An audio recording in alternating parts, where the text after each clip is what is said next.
Maddox. Heather is the CEO of the Hanna Community Center in Lafayette, and her organization, as you heard, is a youth services grant recipient. She's going to tell us about the relocation of the Hanna Center into the North End Community Center on Elmwood Street and Market Square, and what Hanna Center programs can now accomplish in this new facility. It's my pleasure to introduce Heather Maddox.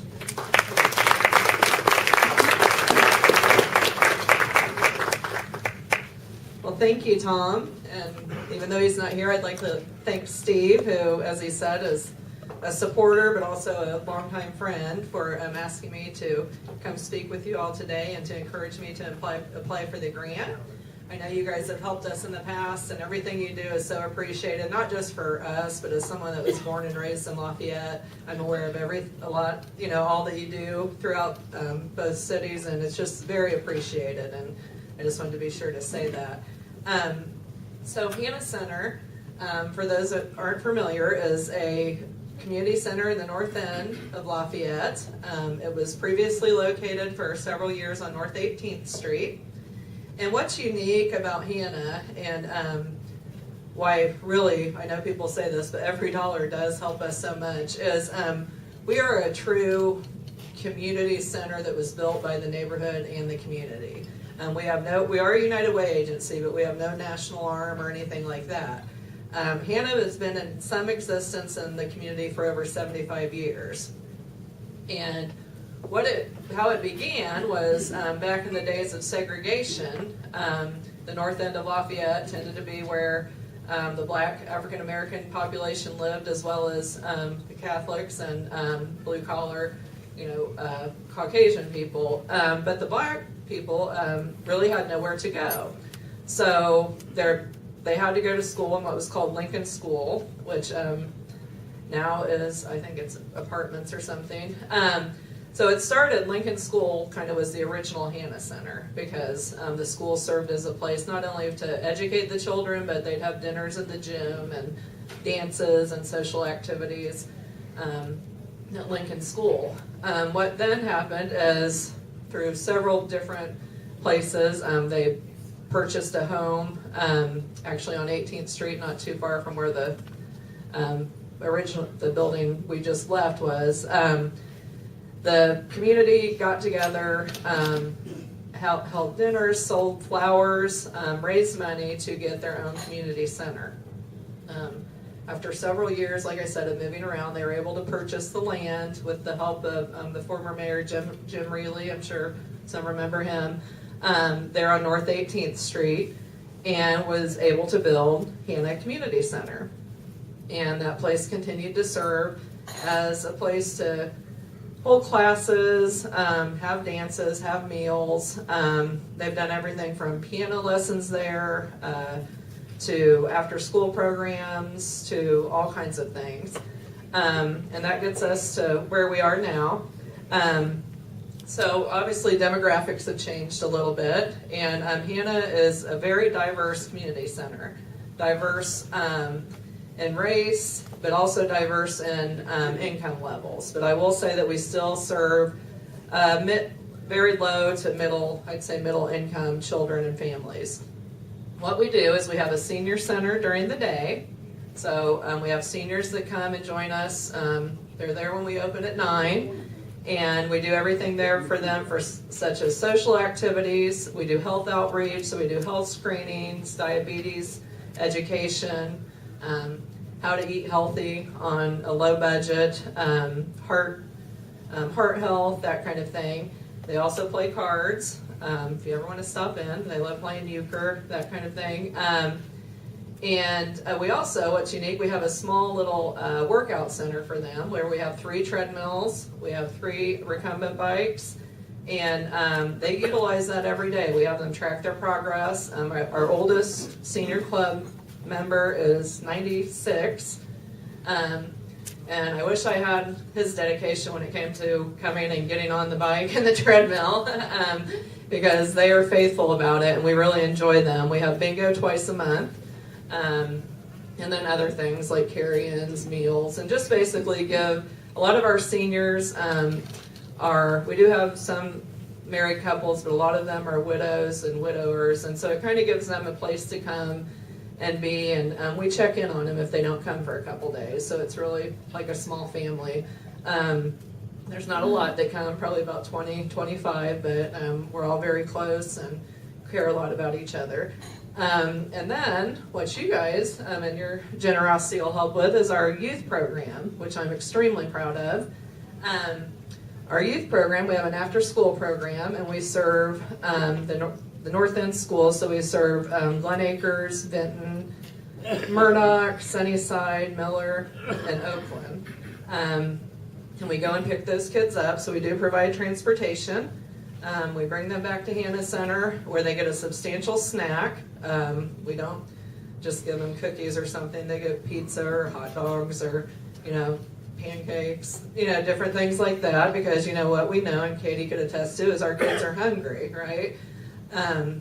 We really look at things from a whole, complete perspective. So we want to nourish their bodies, but we also nourish their minds. And how do we do that? Homework is priority. So when after they eat their snack, they do their homework. And we do have students from Purdue University, Circle K, actually, is a group that comes and helps us, along with some other groups. It helps the kids with their homework. And those that don't have homework, because some of the schools now have a no homework policy, they read, and when they're done with their homework, they read. So we do, they have a set time that they have to read if they don't have homework.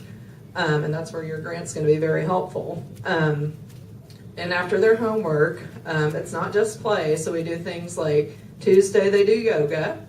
We have a lady come, and she's come faithfully and teaches the children yoga. Wednesday we do a Healthy Kids program. And they learn about different health, they exercise, do fun things like that.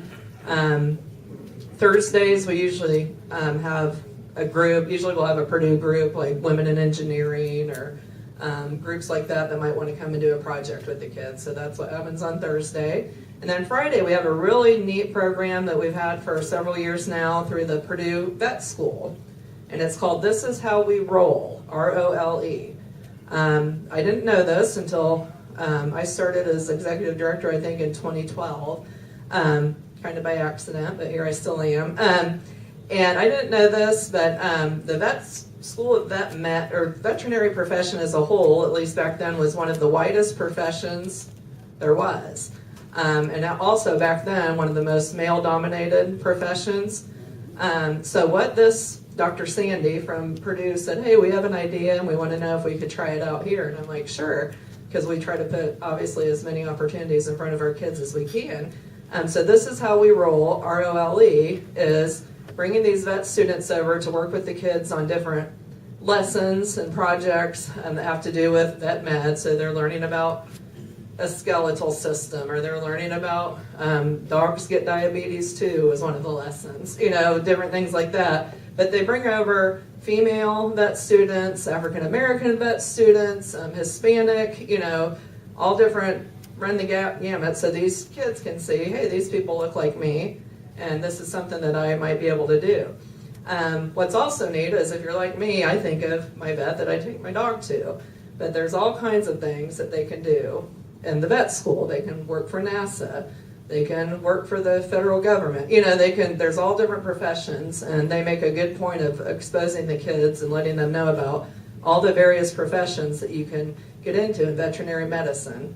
So that's a really neat program, and I'm happy to say we're still doing that. And Purdue has been a wonderful supporter of us, and they now have expanded that program throughout the country. And I can't remember how many schools now, universities are modeling after this, but there's not a whole lot, maybe 5 or so, but you can see on their website, and we're happy to be, we were the project, the starter for that, and that's something we're very proud of, and our kids just love that program. We also have the Minority Health Coalition is out of our, we have that grant, and what that does is it allows us to reach hard to reach populations, and same thing, you'll hear a pattern here, but it's things that affect different communities, diabetes, heart health, that kind of thing, obesity, oral health. We reach out to elderly, Hispanic, African American, and poor communities and try and teach them about preventative ways to prevent those things. And one other thing we do a food pantry twice a month too, and that is through Food Finders. So it's called a whistle stop, and twice a month they bring food to Hanna Center, and we have people that come and, the ones that need food. What I like about it is they don't need to prove their income. They just sign a sheet because, what I know is that extenuating circumstances can happen. Someone might be fine 1 month, but the next month maybe they need to get new tires on their car or something, something like that, and they might just need it. So it's open to anyone in the public, and everything we do is free. Now there is a small cost for our after-school program, but we do try to keep that extremely affordable. And if someone can't pay for it, we do take state funding, and we do try to work with parents. So we do provide partial scholarships and all that. So that's what we do at Hanna, and we did that at our old place. And a little over a year ago, we heard and were approached to be part of the new North End Community Center, which I'm sure many of you have heard about. It's a beautiful new place over on Elmwood Avenue. There's several. It's a multi-agency facility. And, change is hard sometimes. And plus, like I hope I've explained well, is Hanna has a lot of history, and though a place is always bigger than the building still, holds a special place in people's hearts. So it was kind of, should we do this, should we not? And we decided, yes, this would be a good move for us because it would give us amenities that there's no way we'd ever have, like a gym for the kids, a pool, a brand new space, things that we wouldn't be able to do at the old building. So we said, yes, we'll move in. So in October, I think, is when we finally moved into our new space. I'll tell you, it's been an experience. I've never built anything, I've never been part of a whole building process, and I've never moved like we had to do. So, but I feel like we're finally getting settled, and it gives us so many more opportunities for our kids and our seniors. One thing we have, like I've said before, we have a gym. So now on Mondays, the kids go to the gym, and they do different activities in the gym. So that's allowed us to do that. Another neat amenity is they have a play area, an indoor play area. So that's something twice a month. The kids are able to go do that. The kids just love it. The senior center is also in there. So the seniors can come to Hanna, and then if the senior center has a neat activity they're doing that day, they can walk down to the senior center and participate in that. I think one of the things that has happened very quickly that is just amazing to me is because of the collaborations we have there. Hanna, in the past, honestly, in a month's time, we were in desperate need for a new vehicle because, like I told you, we picked the kids up. Well, we're using an old 2003 15-passenger van that, if you see it, it's seen better days. And we have about 40 kids in our after-school program, so it was several routes we have to run. As you can imagine, you run, pick them up. One of our employees even uses their personal vehicle. We have quarterly meetings with the other agencies, and in our December meeting, I just happened to say, hey, does anyone know, we've been looking at new minibuses, we're in desperate need. If anyone has any ideas on how to obtain one, let me know. Well, I'm happy to say that within a month's time, we've raised over $67,000, and we will be getting a new bus.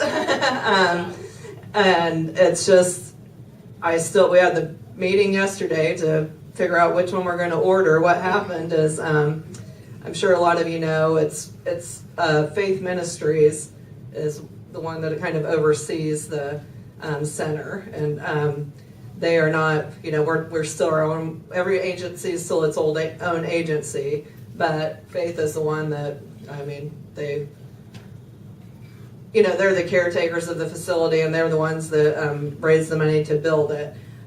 So with some crowdsource funding with some of their members, one of our supporters has been Tempest Homes. So with a lead gift from Tempest Home of $35,000, we were able to raise the rest of the money. So it's unbelievable. What that'll do is help us to serve more children, because now we've got a little extra. So I just wrote a grant this yesterday, or wrote the letter to North Central Health Services to try to get a little more money, because now we'd like to get a second bus that has a lift.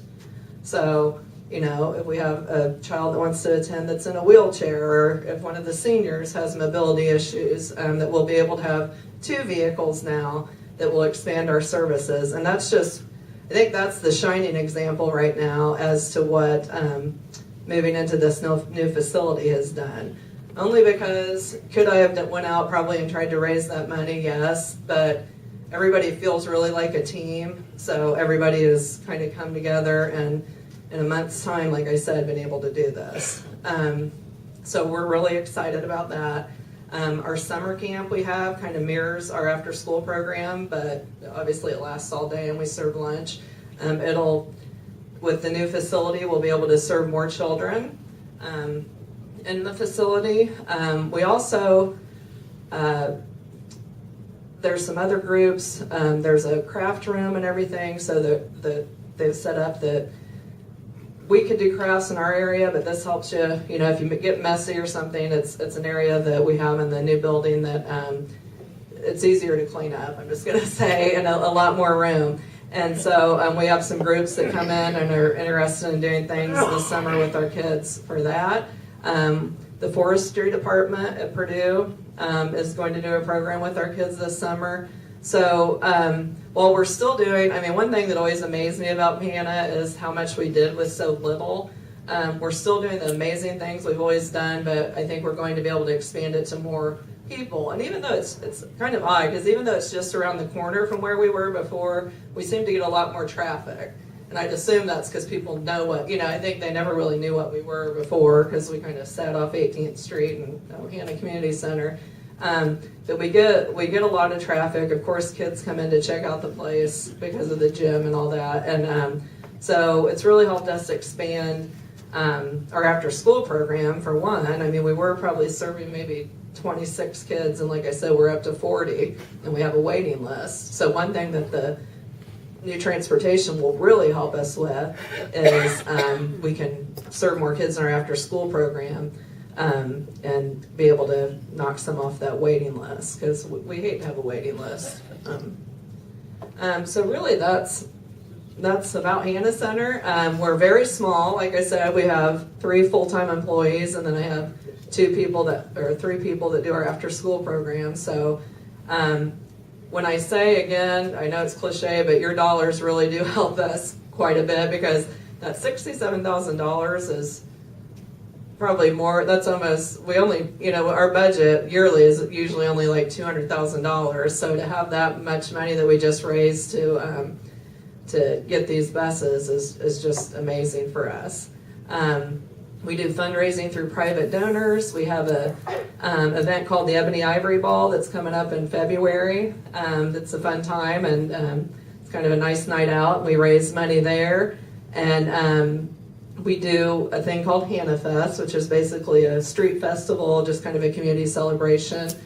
So those are really the ways that we are funded. We really try to not rely on the parents to pay for the program. We charge $40 a week, for our program, and like I said, we don't turn anyone away. So thank you so much. Does anyone have any questions? We're lucky to have you in the community. Oh, well, thank you. I appreciate that. Excuse me if I misunderstood. Did you say the facility has a swimming pool? Yes. Excellent. Yeah, it does. It's a very nice flat pool. Any other questions? Yeah, and if you haven't been to the new facility, you should come check it out. It really is. They did a great job with it, and it's beautiful. What's happening to the old facility? Now that's it. The city of Lafayette owns that building, and that was kind of part of where we were.